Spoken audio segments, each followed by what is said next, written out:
来这个民间的信仰，真侪乡亲拢会压香拜拜，所以这个香烟是毋是会伤身体，有影爱真注意。环保署来抽验30款的香，验出其中1款含重金属烟，验出13款含有机的化合物苯。尤其这个含苯的香，伫中国检验是无合格，但是竟然会当合法卖过来台湾，这是来引发着环保团体不满，讲台湾的标准伤松咯，根本就是替民众的健康滚生笑。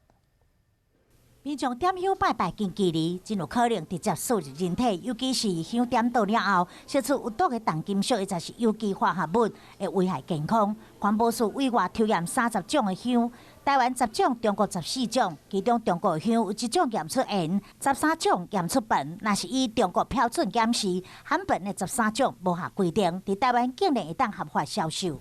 中国它的标准比台湾严格。然后他们有很多不符合他们国家标准的商品倾销到台湾来，我们标检局它一直用比较落后、比较宽松的标准做这个把关的动作。检视台湾甲中国制香的标准，以重金属来讲，中国对烟的标准要求浓度是伫90 ppm 以下，台湾竟然定做1000 ppm 以下。香点倒了后，也会产生挥发性有机化合物。中国香的苯的浓度标准是0.034 ppm 以下，台湾是0.2 ppm 以下，相差将近5倍，标准是不是相松啊？环保署否认。